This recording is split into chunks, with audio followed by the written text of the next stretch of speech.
Meus queridos irmãos, o texto de nossa reflexão nesta manhã está no livro de Gênesis, capítulo 12, dos versículos 10 a 20. Gênesis 12, de 10 a 20. Este é um texto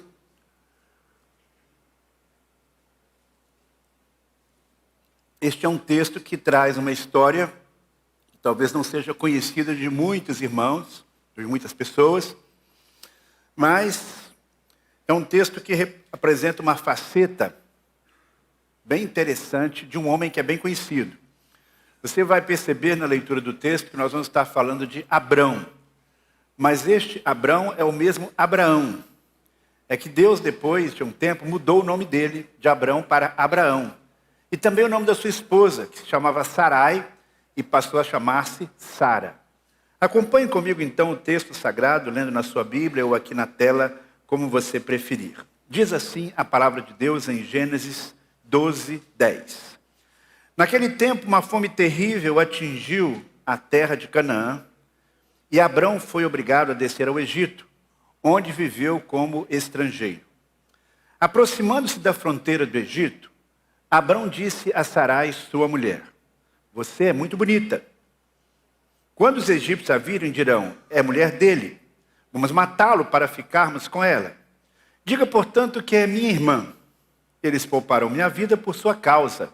Me tratarão bem." De fato, chegando Abrão ao Egito, todos notaram a grande beleza de sua mulher. Quando os oficiais do palácio a viram, falaram maravilhas dela ao faraó e a levaram para o palácio. Por causa de Sarai, o faraó deu muitos presentes a Abrão: ovelhas, bois, jumentos e jumentas, servos e servas e camelos.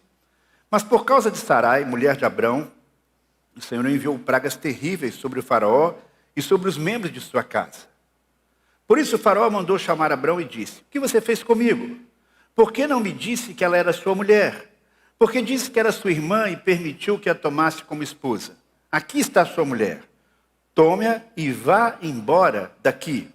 O faraó ordenou que alguns de seus homens escoltassem Abraão com sua mulher e todos os seus bens para fora de sua terra. Muito bem, quando nós ouvimos o nome Abraão, nós certamente nos lembramos de alguns episódios marcantes na vida deste patriarca, o primeiro patriarca. Lembramos dele como um homem poderoso, como um homem de uma fé muitas vezes inabalável, a ponto de atender uma ordem estranha de Deus para que ele sacrificasse seu próprio filho. Mas nós sabemos que na hora H Deus interviu e impediu que isso acontecesse, porque Deus queria simplesmente testar a fé de Abraão, e ele passou nesse grande teste de fé. Abraão é uma figura central das 3 maiores religiões monoteístas do mundo: judaísmo, cristianismo e islamismo. Por todas elas, ele é considerado um personagem central. No judaísmo, é o patriarca do povo judeu. Sua história começa no livro de Gênesis, nesse capítulo 12, e ele recebe de Deus uma promessa de que, através da sua descendência, muitas pessoas na terra seriam abençoadas. Esta promessa foi fundamental para a formação da identidade do povo judeu. Eles se veem como descendentes diretos de Abraão, por meio do seu filho Isaque. No cristianismo, Abraão ocupa um papel muito importante, porque ele é uma figura que exemplifica uma fé exemplar. Ele é citado diretamente por Paulo muitas vezes em suas cartas. Ele representa aquele homem que é justificado pela fé e não pelas obras, um modelo de confiança em Deus. E no islamismo, ele recebe o nome de Ibrahim e é também uma figura extremamente importante. É considerado um dos maiores profetas. Os muçulmanos acreditam que ele foi, na verdade, o verdadeiro e o primeiro seguidor do monoteísmo, pregando a crença no único Deus para eles, que é Alá. Além disso, eles também se consideram descendentes de Abraão pela linhagem do outro filho, que é Ismael, de quem se origina a linhagem árabe. Mas perceba bem, este homem que tem todo esse perfil, na verdade não teve uma trajetória linear, uma trajetória ascendente o tempo todo de caminhada de fé. Ele teve os seus vacilos. E esse texto que eu acabei de ler mostra exatamente isso no início da vida de Abraão. Abraão, como eu disse, foi chamado inicialmente de Abrão. Mas nós vamos citando aqui como Abraão porque é o nome mais comum, mais fácil da gente se referir. E ele, depois de receber um chamado muito especial de Deus, para ser bênção. Na verdade, Deus falou com ele primeiro, olha, eu vou abençoar você para que você seja bênção para muitas pessoas, para que você seja bênção por onde você passar. Eu penso que Deus faz o mesmo conosco. Deus nos chama e diz, olha, eu vou abençoar você. Estou trazendo muitas bênçãos para a sua vida, mas essas bênçãos não são para você guardar para si. Você deve receber as minhas bênçãos e transmiti-las para outras pessoas. E no começo da jornada de Abraão, por onde ele passava, ele edificava um altar, ele deixava ali um testemunho de sua fé, naquele Deus invisível, mas que para ele era um Deus tão real. Um Deus que prometeu guiá-lo por onde ele deveria andar, cada passo que ele deveria dar. E fez promessas maravilhosas para ele, prometendo uma descendência através da qual muitas pessoas seriam abençoadas. E aí ele chega na terra de Canaã, saindo lá da terra de Ur dos Caldeus, um lugar bem distante. E quando ele passa um tempo ali em Canaã, ele vive uma experiência muito difícil. E ele decide, então, ir para o Egito.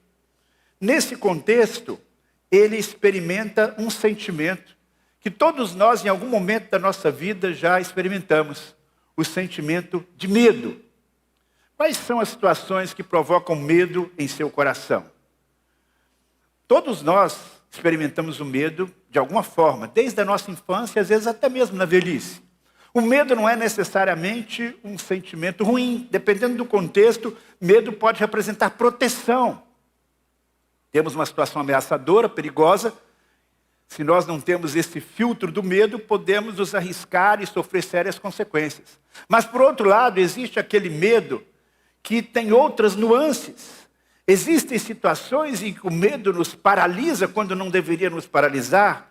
Existem situações em que o medo nos faz tomar decisões erradas, como aconteceu aqui na experiência de Abraão. Ele deixou o medo dominar o seu coração e por isso ele falhou. Quando ele chegou lá no Egito, ele percebeu que estava correndo risco de vida. Por quê?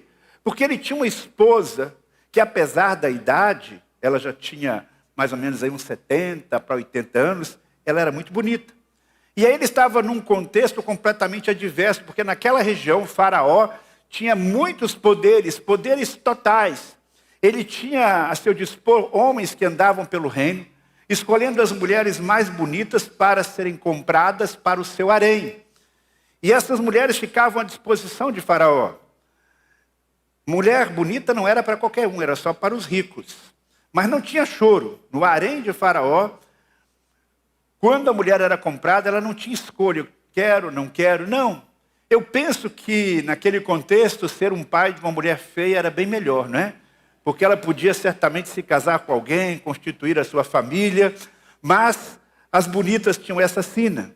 Muitas dessas mulheres, Faraó nem conhecia de imediato, ou nem conhecia antes. Talvez passassem com elas no ano 1 ou 2 noites. E ele cada dia escolhia com quem ele queria ficar. Esse é um ambiente onde não se tem os princípios da palavra de Deus como norma. E aquilo que Abrão temia, de fato aconteceu. A Bíblia diz que quando eles chegaram lá no Egito, quando os oficiais viram aquela mulher, apesar da idade, eles acharam maravilhosa. Imagina aqueles homens conversando, olha, tem uma mulher nova no pedaço aí. Não nova na idade, mas nova porque chegou agora. E aí esse velho ali é o irmão dela. E Abraão, então, foi muito bem tratado nesta condição de irmã de Sara. Na verdade, ela devia ser muito bonita mesmo, né? Uma velha enxuta, como a gente diria, né? E Abraão recebeu muitas riquezas por ela, não foi um precinho qualquer, não. Você ouviu aí no texto, né? Muitos presentes, ovelhas, bois, jumentos, jumentas, servos, servas e camelos. Quando eu leio esse texto aí, inevitavelmente, eu me lembro quando eu estive no Egito, há muitos anos atrás, e com a Dora, e eu estava cansado depois do final do dia, mas as mulheres, você sabe, elas são incansáveis quando se trata de compra, e era por volta aí das 17h30, 18 horas, e eu fiquei sentado no ônibus e ela numa joalheria lá, num lugar lá que vende alguma coisa, não me lembro muito bem, mas era uma loja de vendas muito comum lá no Egito. E daqui a pouco ela chega no ônibus rindo e diz, o que aconteceu? Quiseram me comprar ali. O cara me ofereceu, disse que queria falar com você, que ia me comprar por 20 camelos. Você está maluca? E se eu fosse mais gordinha, valia mais ainda. Eu falei com ele que era casado, ele disse, não tem problema, eu tenho várias esposas, você pode ser mais uma minha. É claro que eu não ia vender a Dora por dinheiro nenhum, não é? Mas eu confesso que eu fiquei com um pouquinho de medo daquela situação. Mas voltando à história, para você saber que essa história não é, já vem de longa data, lá no próprio Egito, não é? O fato é que Abraão sentiu medo. A Bíblia não diz explicitamente, Abraão sentiu medo, mas nas suas palavras, nas suas atitudes, esse medo se evidencia. E este medo, então, o levou a tomar... Na verdade, creio que houve um erro que antecedeu toda essa história. Uma situação ameaçadora que Abraão viveu foi vivenciada por ele por uma razão muito simples. Me parece que ele não buscou a direção de Deus como deveria. Então, o primeiro passo para que você, estando numa situação ameaçadora, possa sair dela, possa vencer essa situação, você deve buscar a direção de Deus em todas essas situações. Observe só como foi o contexto da sua ida para lá. Ele estava na terra que Deus o enviou, mas essa terra passa por uma situação de fome, provavelmente uma seca, parecida com essa que nós estamos vivendo hoje no Brasil. E ele toma então uma decisão de sair para o Egito para fugir da fome. E ao final das contas, ele nem pôde ficar lá, porque por tudo que aconteceu, ele foi expulso em pouco tempo. O questionamento que eu faço aqui é, Abraão agiu certo ao deixar Canaã e ir para o Egito? Sob o ponto de vista humano, a gente entende perfeitamente a decisão dele. Ele fez como a maioria dos nordestinos, que numa situação de seca no passado ia para o sul, ou mesmo para um outro país. A Bíblia não diz claramente que ele tomou essa decisão por conta própria. Mas a pergunta que eu faço é, ele pediu a direção de Deus? Ele foi guiado por Deus nessa direção? Há uma diferença entre agir com a permissão de Deus e agir sob a orientação de Deus. Quando nós compreendemos a natureza do seu chamado, quando Deus diz, olha, eu quero guiar a sua vida de uma forma especial, por onde você deve ir, aonde você deve ficar, aonde você deve parar, aonde você deve prosseguir, me parece que não houve esta busca da vontade de Deus para a sua vida. E ele então entra nesta situação extremamente ameaçadora com seus próprios pés. Existem ao nosso redor muitos perigos. Muitas situações que trazem ansiedade e medo ao nosso coração. Algumas delas, elas são praticamente inevitáveis. Vivemos num país violento, numa cidade violenta. Existem as incertezas naturais da vida, com o passar do tempo, a nossa saúde se debilita. De repente temos um filho com um comportamento que nos preocupa. Existem muitas situações que nos colocam, que trazem medo ao nosso coração, que não podem ser evitadas. Mas eu tenho absoluta certeza que existem situações em que nós entramos e nós nos sentimos com medo e nós enfrentamos grandes dificuldades, porque nós não consultamos previamente o Senhor, perguntando, Senhor, é por esse caminho aqui que eu devo passar?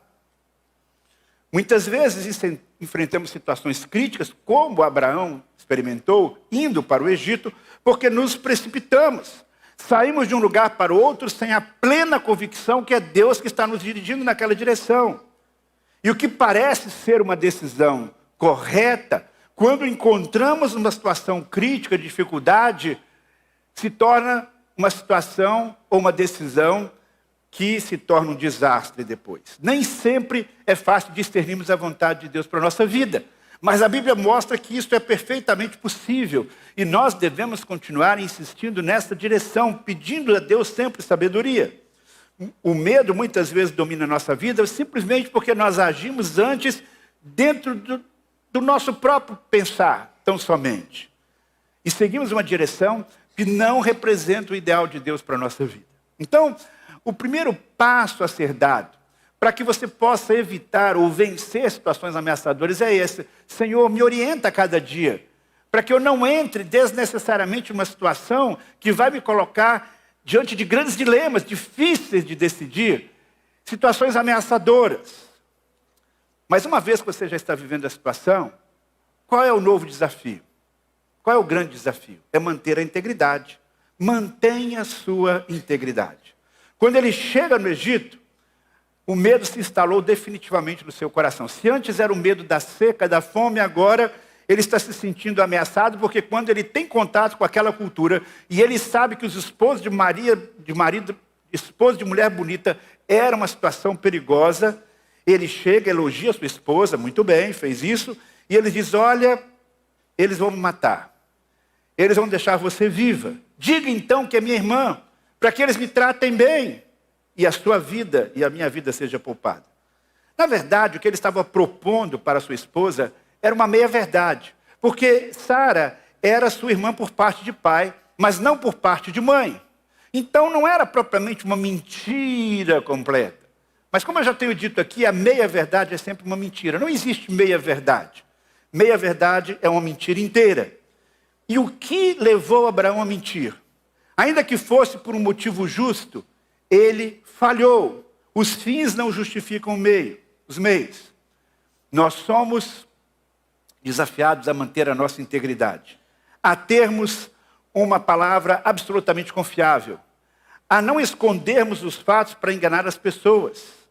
Não tenha medo da verdade. Aquela palavra de Jesus, conheçam a verdade liberta, ela é verdadeira. Porque a mentira pode livrá-lo temporariamente de uma situação embaraçosa, mas ela não subsiste para sempre. Como eu disse, pelo medo de ser maltratado ou até mesmo assassinado, ele mentiu e ele esqueceu que a mentira também traz medo ao coração. Ele tinha medo de ser morto, mas depois que ele mentiu, ele ficou com medo, certamente, de que descobrissem a verdade. Porque medo e mentira caminham de mãos dadas. Uma pessoa que vive uma farsa, no fundo ela vive ansiosa, dominada pelo medo de ser desmascarada, pelo medo de que a verdade venha à tona. Observe bem, muitos filmes e minisséries que fazem muito sucesso têm como esse pano de fundo uma mentira. Há uma mentira contada pelo protagonista, por sua família, e de repente eles têm que passar a vida inteira tentando esconder a verdade e vão passando por uma série de situações difíceis e complicadas, exatamente porque houve uma mentira ali no fundamento. E o medo da verdade vir à tona, na verdade, torna a vida dessas pessoas, dessas famílias, num verdadeiro inferno. Mantendo a integridade, você evitará muitas situações que alimentam medo no seu coração.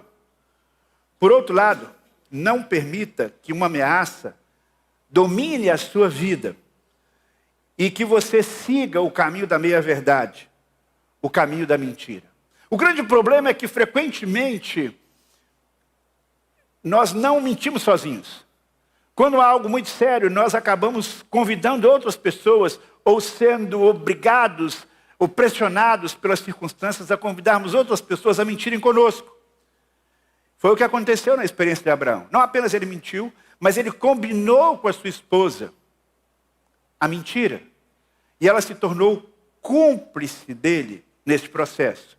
Então, a terceira verdade que eu quero que você leve consigo nesta manhã, para que você não se deixe dominar pelo medo, porque a sua vida não seja uma vida dominada pelo medo, não seja cúmplice de ninguém, nem do seu cônjuge.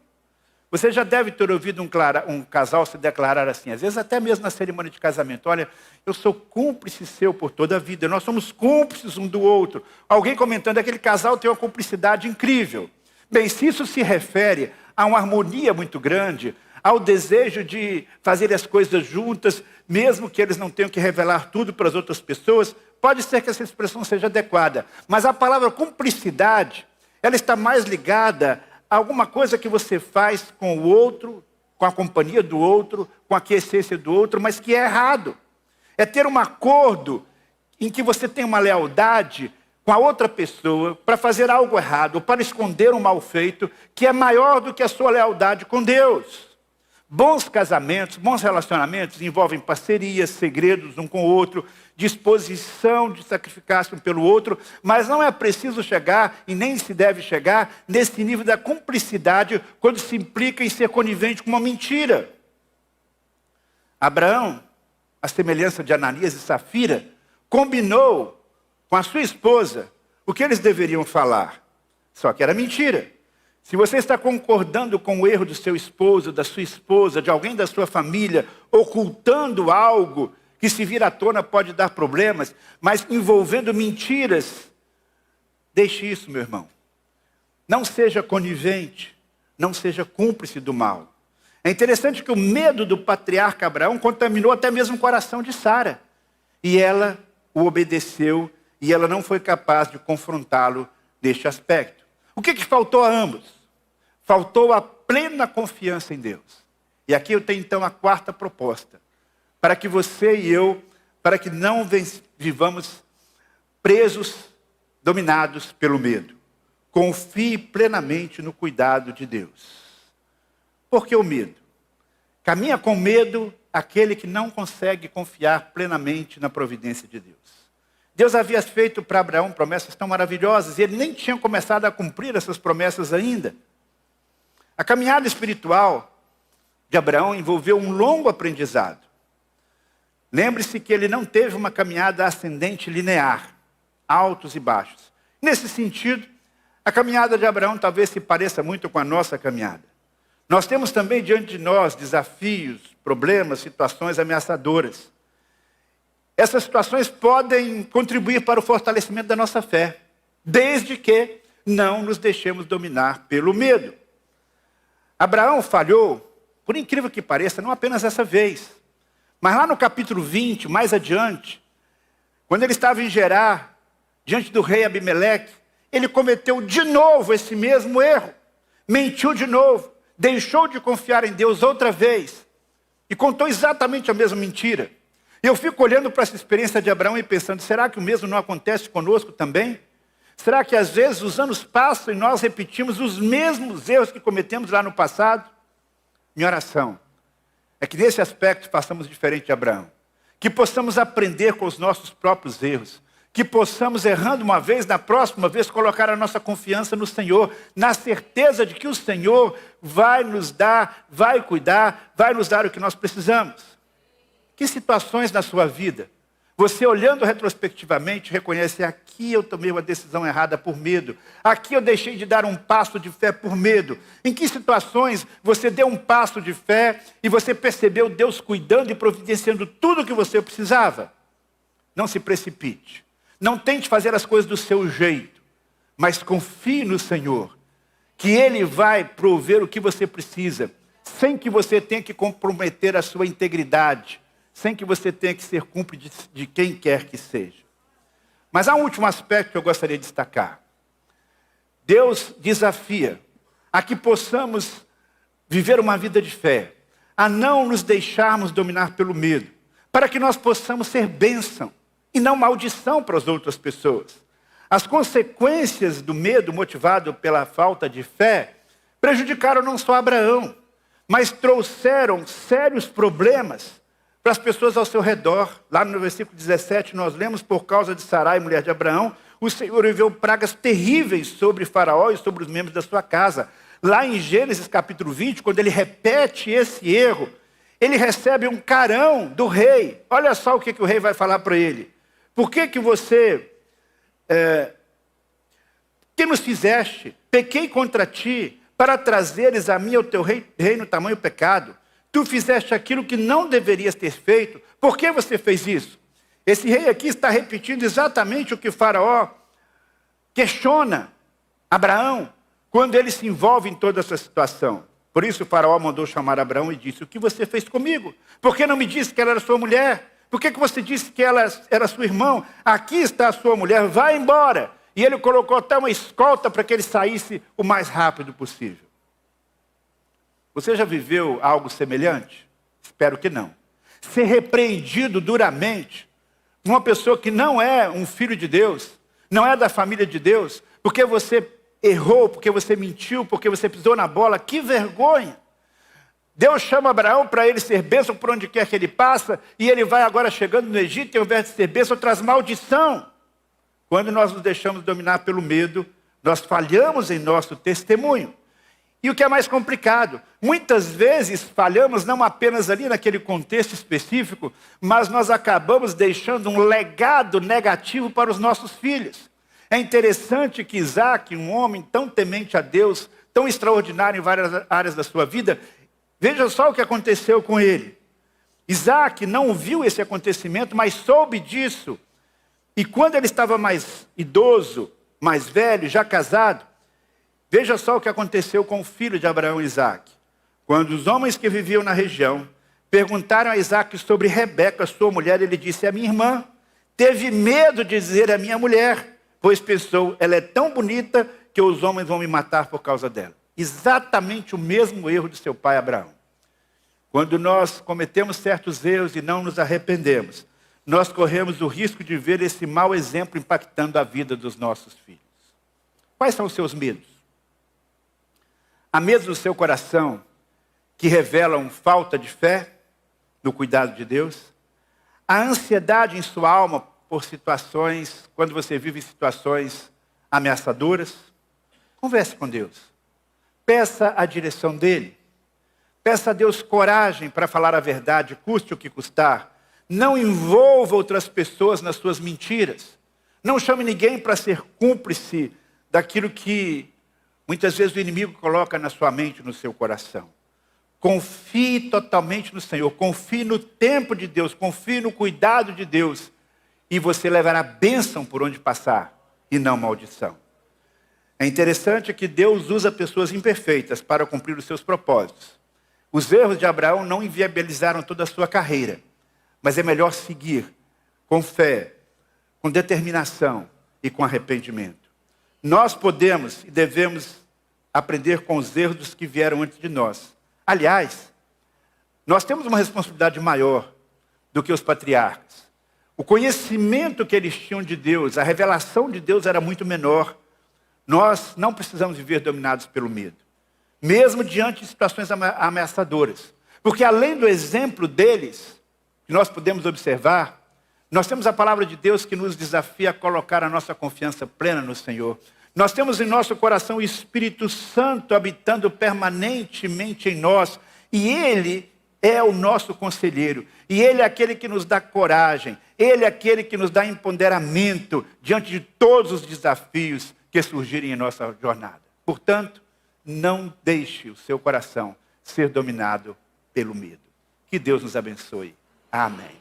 Feche os seus olhos. Vamos falar com Deus.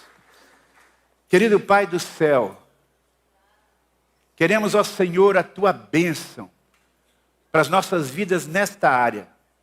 Pode ser que estejamos passando por situações, ó Pai, que nos trazem receio, medo, ansiedade ao coração. Mas nós temos o Teu Santo Espírito, que nos consola e nos guia, e que nos dá a vitória.